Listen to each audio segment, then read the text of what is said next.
Alright, so if I ever find that lost footage of Amish Guy with a laser gun, I'll put it up. But I'll skip over what I talked about there, which was basically to sum up in episode 3 and 4, or magazine 3 and 4, Amish Guy with a laser guy kind of gets a sidekick in a way, which is his interface with the world and in some cases later on reality.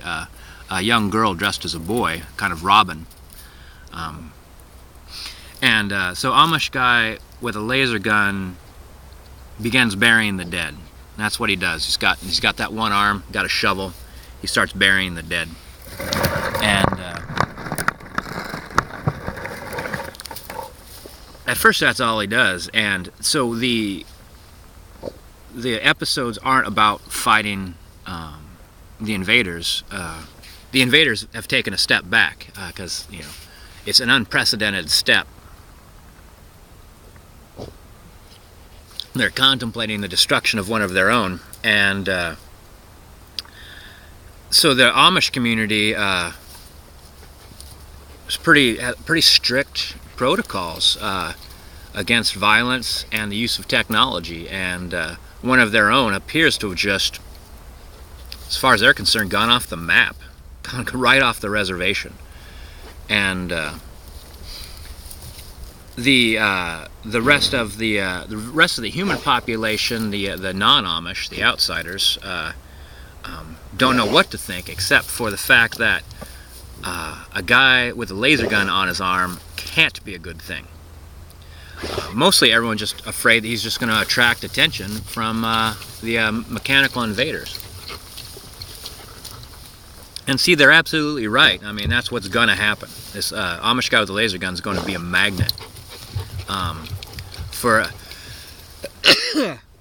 the invading army, but also for the resistance. And so the Robin character starts to develop a lot more. Like, she still interacts with her people as kind of a representative of Amish Guy with a laser gun, as somebody that has perhaps been chosen, or somebody that is making the necessary sacrifice, the ultimate sacrifice. And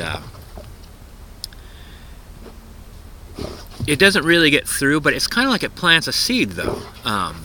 People heard her, people listened to her, and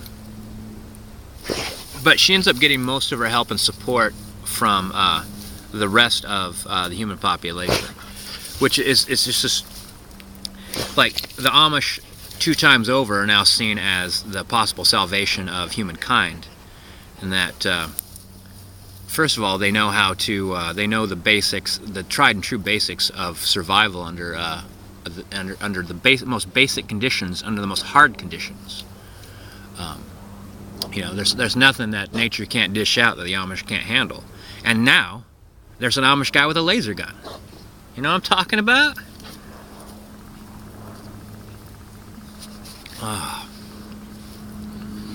But it's kind of like in a lot of the ways compared to the Incredible Hulk. But that's my dog choking in the background. But see, Bruce Banner had moments of unconsciousness where he worried about hurting somebody. It was like an involuntary destruction.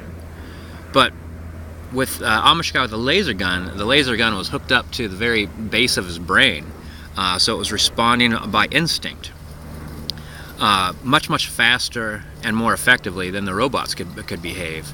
And so he was conscious that he was doing exactly what he didn't want to do. He was like in a nightmare, and he couldn't go to sleep, and he couldn't wake up. He couldn't escape it, and so just descent into madness. He gets more and more cut off from people as time goes on, until virtually the only reason he stays alive is Robin. And Robin, the only reason she stays alive and can keep him alive is the support of the non-Amish people. It's like an interesting connection of support that's like established and reestablished and rebalanced. and how the fear, anxiety, because some people talk about trying to kill the Amish guy with a laser gun. And Robin does everything she can to guide him away from these possible lynchings, because you can't lynch an Amish guy with a laser gun. I know for a fact that's never been done. So when things start to change, like Amish guy, he does nothing but now bury bodies. But things start to change. You start to become aware of the human resistance, and they realize they're the ones that blew the basically the power broadcasting and computer control on the North Pole. They blew that up using primitive means, and they found out it was it broadcast a signal of control. So they noticed that now they're just being controlled from the South Pole. The strongest presence is in the southern hemisphere, and it weakens as you get north, and is no longer present in the North Pole upper Canadian shield. And so they make a plan to encourage, with no possibility of denial, the Amish guy with a laser gun to come to the Canadian shield, where they have a signal-free environment, where he could be free of the pain and the misery and the nightmare of the weapon attached to his arm. And yeah, so that's the journey north, and almost a return to sanity when he gets to the Canadian shield. He finally makes like a human, finally has an interaction with Robin. He finally speaks to her, even though she's been keeping him alive for the better part of a year. And it's almost like a holiday, really. Like that look of madness leaves his eye. He gets new clothes, and like his jacket drapes down his arm, and he hangs it down by his side. So other than it's kind of lumpish, he starts looking more normal and acting more Amish. He kind of gets back in touch with who he was as an Amish man before he got a laser gun attached to his arm.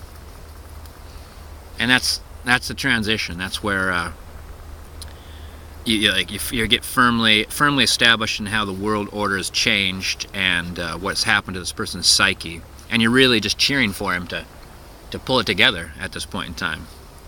And then the human resistance is like, all we got to do is take out that pyramid on the South Pole, and everything is without power, without control, and your laser gun will power off and no longer have any power, and we could cut it off.